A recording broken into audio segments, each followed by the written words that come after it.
is live streaming this as well on their website, newcentermaine.com.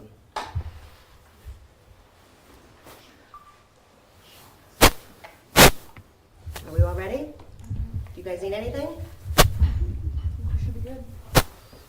All right, we're ready to go. Just ask Go ahead. speak up, project. 'Cause Oh, if everyone would speak up, because the microphones are here, the Zoom is here, so you might be speaking a little more loudly than typical. I would also say before you speak, it might be helpful to just say your first and last name. We have the spellings already from the press release, but just so we don't screw you guys up. Identify yourselves Please before you identify speak. But then Travis, do you want to kick us off? Sure, should we just introduce from front to backs? That works too, whatever. Yeah. Let's start with Liz. Hello, I'm Elizabeth Seal. I'm Josh Seal's wife, who was one of the 4 deaf victims who lost their lives in Lewiston in the shooting. Hi, my name is Alan Nickerson. I was shot and I survived. Hi, my name is Christy Strout. My husband was Arthur Strout and he was shot at Schminges. My name is Arthur Bernard, and I was Arthur Strout's father. My name is Ben Gideon. I'm a lawyer in Maine, and together with Travis and some other attorneys, we represent the families of the victims of the shooting on October 25. Good afternoon, my name is Travis Brennan, an attorney representing a number of the families and victims from the shootings. Hi, my name is Tracy Walker. My husband was Joseph Walker. He is one that was shot and is deceased from Schminges Bar and Grill. My name is Leroy Walker. I'm the father of Joseph Walker that managed Schminges. Thank you, everyone, for coming this afternoon. We came down early this morning, and the purpose of our visit today was to meet with the Congressional staff to press for an independent investigation by the Inspector General for the Department of Defense. Ben and I have been working with a number of the families and victims affected by this terrible tragedy, and we hear a common theme amongst the clients we're working with, which is we'd like to get answers to understand how this occurred. We'd like accountability, and most importantly, we want the system to change so that no other family has to go through something like this ever again. And to that end, an independent investigation by the Inspector General as to the U.S. Army's involvement here is critical to getting answers and information to fill in important pieces of the puzzle, because there were a number of overt warning signs that Mr. Card exhibited here that were missed, and having that independent investigation is critical to understanding why they were missed, and then most importantly, fixing that. And so we had meetings today with Congressman Golden, Senator Collins, Senator King, and Congresswoman Pingree, both so the families could share stories about their loved ones, but also to impress upon them the need to immediately have an Inspector General appointed so that an investigation can begin. Thanks. So on October 25 of this year, in Lewiston, Maine, a person with severe mental health illness that was known to the Army and others for months violently massacred 18 of our citizens in the state of Maine and severely wounded 13 others.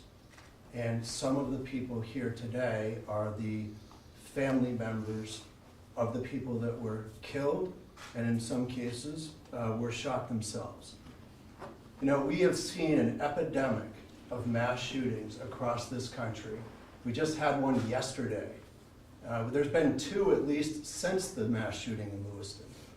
And I think the families here believe that, first of all, enough is enough. It's time that there be some action. It's time that there be some accountability.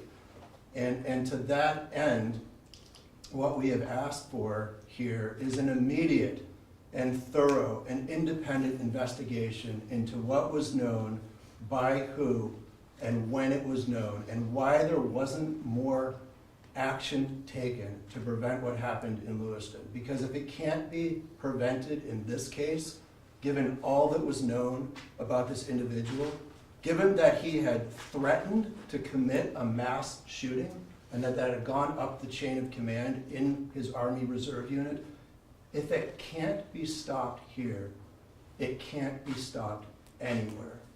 And that should worry all of us. And I should say, in Maine, for those of you who aren't familiar with Maine, it's a small state in the northeastern part of the United States. We don't get a lot of national news coming out of Maine, and most of us like it that way. We haven't had a single other reported mass shooting in the history of our state. And what we're hoping is that this is not going to be the first of many. Rather, this is going to be the last time it happens in our state, because steps will be taken to prevent it from happening again. So that's what we're doing here. And I think our very clear and simple message to the government and to anybody who has power to help is that even though Maine is a small and rural state, and we don't get a lot of attention, we don't want this to be swept under the rug. We want it to be fully and thoroughly investigated. And the families deserve the right to know the truth and have the full, transparent information about what led up to the shooting and whether anything could have been done to prevent it. So with that, I think a number of the family members that are here would like to say something. So we'll start with, we'll start down at the end of the row there. Just so you know, I believe we all feel that we have got the answers that we were looking for. They're going to help us. Every one of the people we met with today have got the same response that we have on this has to stop. And we think we can stop it right here. Us people in Maine are pretty strong people, and we're gonna hammer the heck out of anyone that doesn't stand with us. We've got to do more than just talk. We have to, we have to put one foot in front of the other, and we've got to get things done. And the only way to do it is to come and meet with our people that we met with today. And I believe what they say to us. All of them said they're going to work with us, they're going to get us answers, they're going to do investigations, and it isn't going to be just doing their own investigation. There'll be widespread different ones being done. So in the end, I think we will get some answers. We would like to see them, of course, tomorrow, but that isn't going to happen. We'll wait a while, but if that while gets too long, we probably will be back here again to try to push somebody to get something done for us. And I believe they're going to do it full-heartedly, and I hope they do it so we have our answers. Liz, would you like to add some remarks? Sure. I came here to find some more information about what transpired up till the shooting. And, it's widely known that there were communication issues that greatly affected the deaf community. And even in that first hour, we had barriers to communication, and the deaf community, including the victims' families as well as the survivors, were in the dark, completely unaware of what was going on. And that first alert that went out, that Card was being looked for as an active shooter in Lewiston, we had nothing other than that. I was looking for my husband. I didn't know where he was. I was calling hospitals, trying to go to the hospitals, trying to talk to interpreters. There were survivors on the ground there when the ambulances arrived, and Then they realized, wow, there are deaf people here. We don't know how to communicate with them. They brought them to the hospital. They brought some of the survivors to the armory. They still had no access to communication at that point. The hospital refused to provide interpreters. They were using a system called VRI, which is an iPad interpreting system. The connectivity and bandwidth caused issues with freezing, and the interpreters who arrived there in person were not allowed in, and those VRI interpreters had no context of what was going on and what was being said. And again, like I said, there was connectivity issues causing freezing, and there was a victim who was shot in the arm and was not given access because he could not really sign using that VRI interpreter. And then showing up at the armory, we had no access to communication. We were communicating by text with each other, standing there in person, just trying to piece together what was going on. I was still looking for my husband, who had not been located.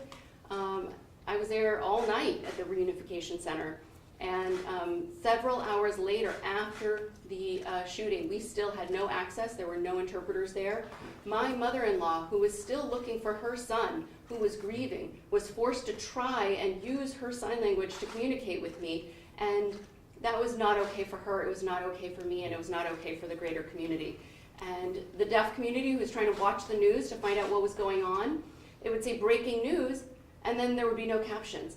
Or if there were captions, they were delayed. They were sometimes blocked by images on the screen. And most of all, deaf people who may not read English as their first language, they prefer to access their language visually through ASL. They need an interpreter there on the screen. The news outlets were often panning their cameras so that the interpreter was cut off. We could not get a full message out of the interpreter.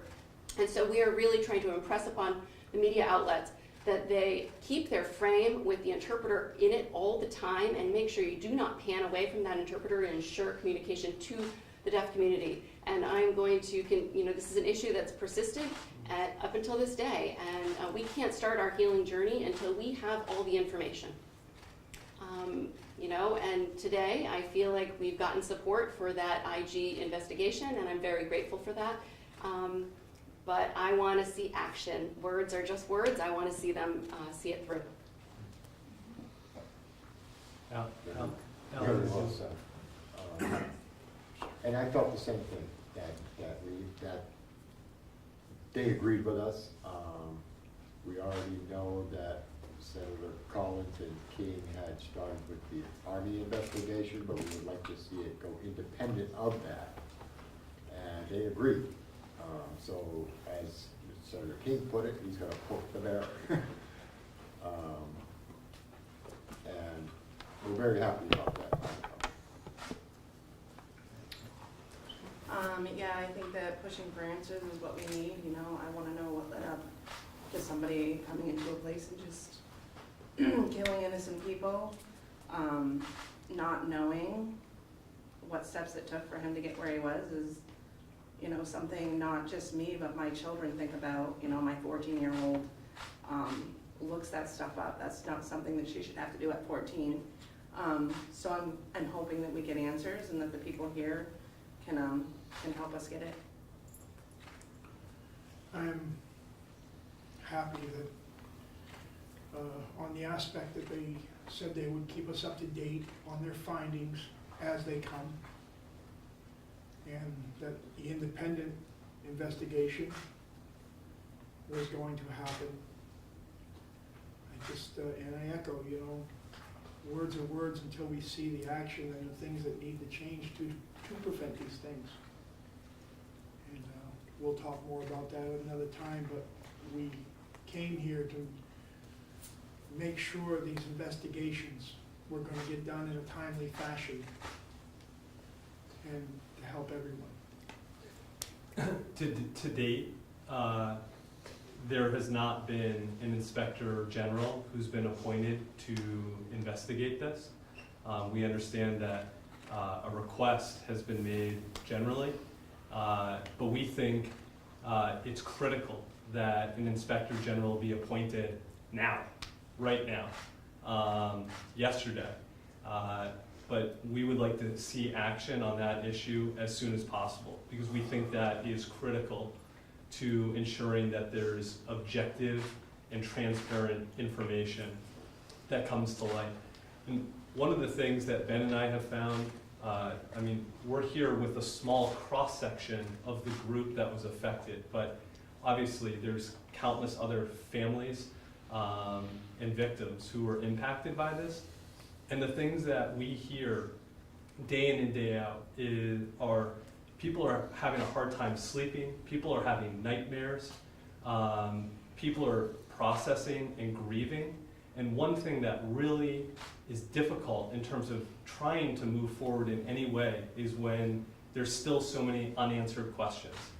And that's why having an independent investigation is so important, to ensure that there's objective information that the families can have to understand why this happened, and then hopefully to advocate for how the system changes. Because everyone, listen, we work with a broad cross-section of clients who have varying political views, different views on different things, but everyone is united in the idea that this was preventable.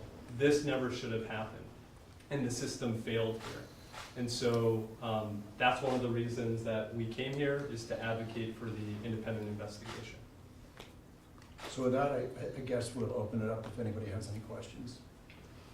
You spoke to how it's difficult to heal when there are so many unanswered questions. I'm just wondering if we can hear from the families and you as a survivor about how having those unknowns has made this process even more difficult for you. I think what happens after this. Right now, we're all going through this grieving process and this thing about sorting out what triggers us at different times. I'm sure it's the same for every victim involved in this. We've been our own best counselors because we all know what we're going through. And yeah, we want to know the answers and trying to take care of ourselves at the same time. But there were so many red flags on all of this that we have to know why these things can slip through the cracks like they do and cause this much pain. And I just want to say one thing, to give you an example, and I just learned this, in the last day or so from a bunch of kids, teenagers who were left over from the Sandy Hook. And these are kids that were there, who ran out of the classroom when they were 6 and 7 years old, trying to express what was going on with them when they were running from those classrooms, watching their friends drop, and how many years later, that pain is just so incredible. Yeah, we have to know answers. What was it about talking with the lawmakers that maybe made you feel reassured? I know coming all the way here from Maine, there may be some worry that you may not be heard as well. I mean, what was reassuring? It sounds like it was resounding positive for the families and you surviving. What was that like for hearing from the lawmakers, specifically what you heard that was reassuring to you guys? Is there someone you'd like to direct that at specifically? Or? It's open to everybody here. I think just listening to them and seeing how sincere they were talking with us, and we were asking them a lot of questions, and they were actually answering questions beyond the question that we were asking. So I believe that they are sincere. I think this is one time, and because it's in Maine, that they're with us as people. They're not just a sitting body in a seat that's been elected. They're with us. They feel the pain. They may not understand it all because we've lost our loved ones. They may not have lost anyone at this point. So that's maybe a disconnect, but in their mind and their heart, they know and they feel exactly what we feel. And I believe they will help us just because of their reaction with us. I would just say, from my perspective, there was 100% support behind the goal of obtaining an immediate Inspector General objective investigation into the facts, and all of them assured us that they would press for that. Senator Collins and Senator King have already issued a letter requesting that, but since it hasn't yet commenced, I think they're all supportive of pressing more to make sure that that happens right away. and to keeping the families informed about developments as that moves forward. Well, it's our understanding right now that the U.S. Army is conducting its own internal investigation, and what we'd like to see is that concurrent with that investigation, there be an independent investigation by the Inspector General. We don't think that the Army's internal investigation needs to be completed before an Inspector General investigation begins. In fact, we think it's important that the Inspector General investigation begins as soon as possible. Were there additional requests that you made as a group or individually of the lawmakers, such as reforms, in addition to the independent investigation? I think the resounding focus was, I mean, both for families to have an opportunity to share what this experience has been, not just what this experience has been for them, but also for the broader community of survivors and victims. And then also certainly, I know Liz emphasized the importance of access for the deaf and hard of hearing community, and that's a really important issue that's been highlighted by all of this. We also, go ahead. Obviously, getting the commitment for and beginning a investigation is one of the main goals here. What does the closure of such an investigation, what are you looking for within the closure of an investigation like that? So the reason the investigation is so important in this case is because the red flags and warning signs were primarily known to the Army and the Army Reserves. So by having them investigate themselves, you have a fox guarding the hen house situation where we don't have any reason to doubt their motive or intent, but it is not a good idea to have an investigation by the very body that's under investigation, first of all. So that's why the independent investigation is so important. Secondly, there's a precedent for this, which is the shooting events that occurred in Sutherland Springs, Texas in 2017, where there was an Inspector General appointed within, I think, 2 weeks of the shooting. And that investigation revealed a whole bunch of system failures on the part of the armed services. In that case, it was the Air Force. For example, in that situation, it was determined that about a third of the time, they were not reporting felons to the National Background Check FBI databank. Thereby, felons were able to continue to possess and to purchase firearms, even though it should have been unlawful for them to do so. In this case, what we know from public reports to date is that the shooter was admitted after violence in the state of New York. He was admitted in New York to a psychiatric hospital for 14 days because it was presumed that he presented a threat to himself or to other people in his unit. And you may know this, but under federal law, if you've been committed to a mental health facility for mental health treatment, you are likewise not allowed to possess or purchase firearms. Yet after that event, he came back to Maine and was allowed to continue to possess and maybe purchase additional firearms, certainly ammunition, which should not have happened here. So I just think that we can't even determine what the next steps are until we find out what happened leading up to this point, right? Without that, I feel like we need the IG to do the investigation so that we can get that information and then we can really move forward. And I think there's all these unanswered questions. I mean, this is an individual who talked about shooting up the Saco base. What was done with that information? This is an individual who was then hospitalized in New York for 2 weeks. What was his state and his condition at the time of discharge? And what did the military know about that? What did they do with that information?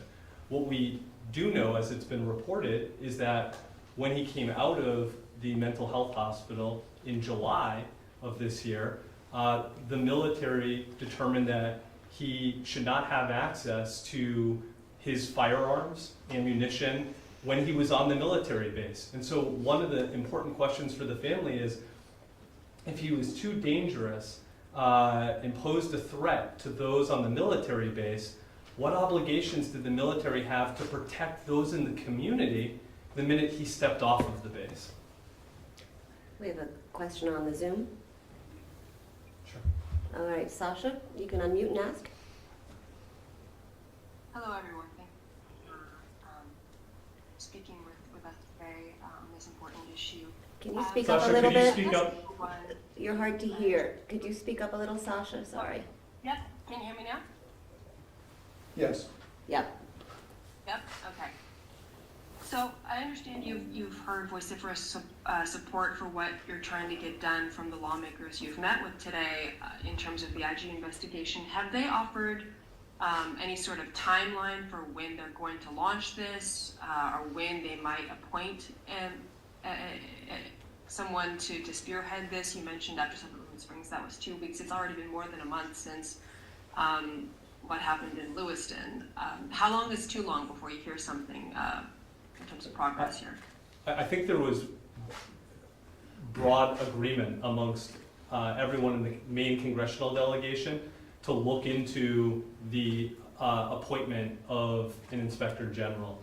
And so we look forward to hearing back from them about that process, and they agreed to communicate with us about that, which is really important.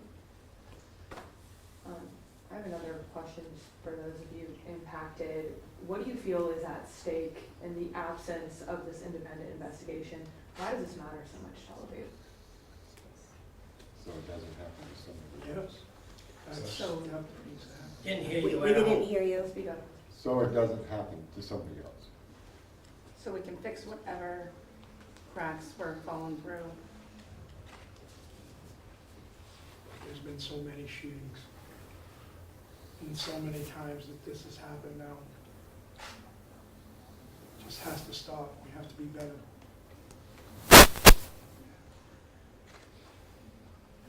Do you have another question, Sasha? I think Oh, wait. improving policy changes and making sure that we find out where the ball was dropped, if we can do something about that.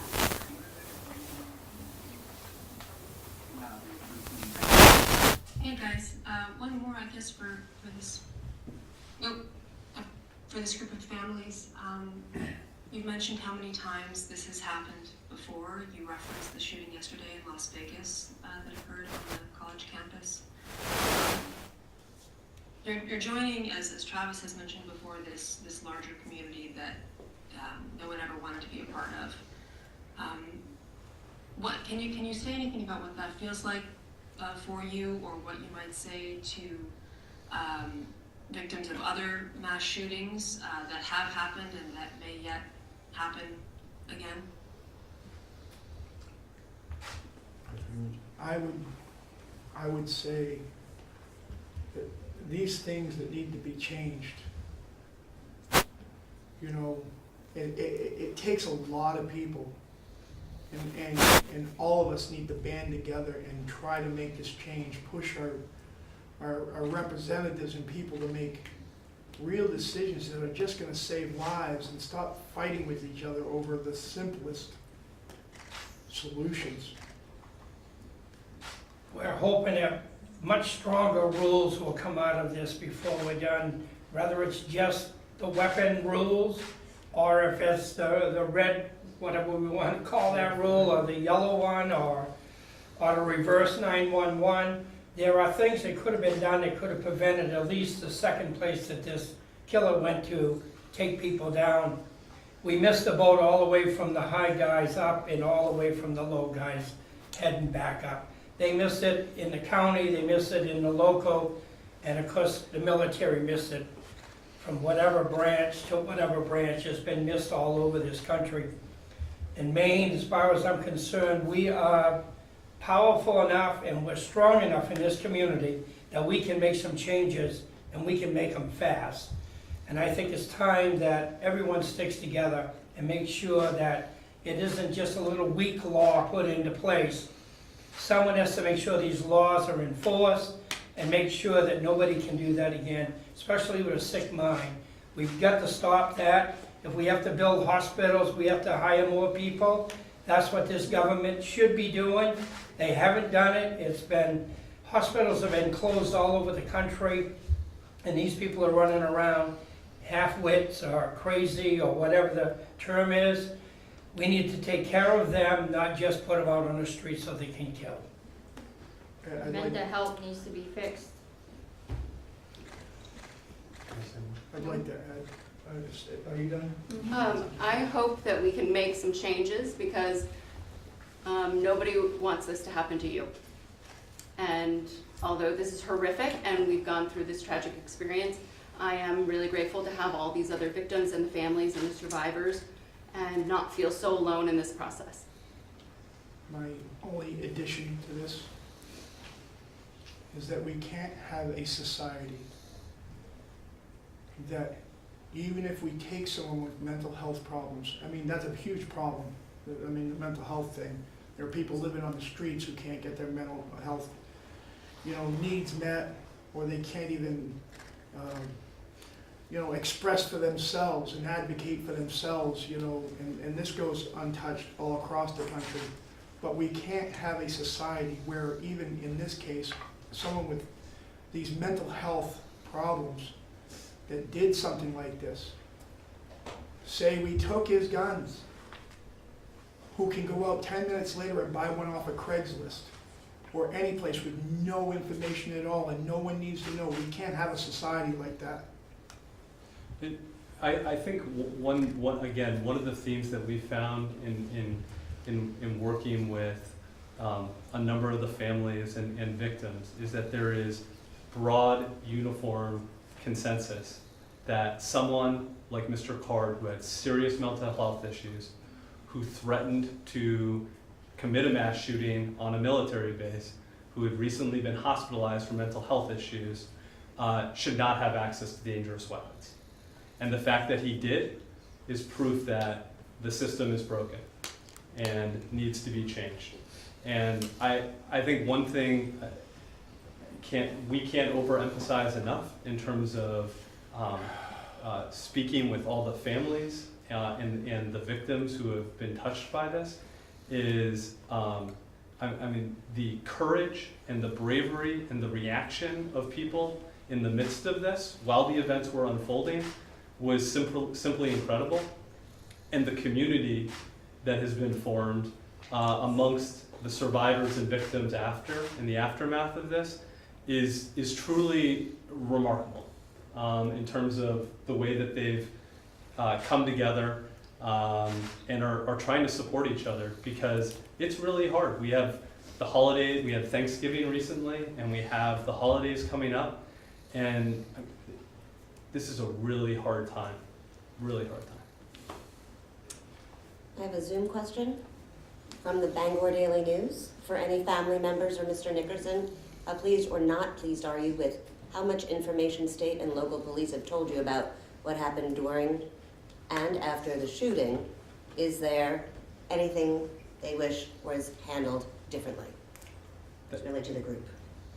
That really wasn't the focus of why we were here today. I mean, today's focus was really trying to work with the Congressional delegation to ensure that there's an independent investigation. We appreciate that there's a commission that the governor created that will be looking in more to the state and local issues. But the focus today really was on trying to get the Inspector General to investigate. Okay. Good. Thank you all. Thank you, everyone. And that concludes, I'm turning off the Zoom. Thank you. Hands are sweating so bad. Well, At least in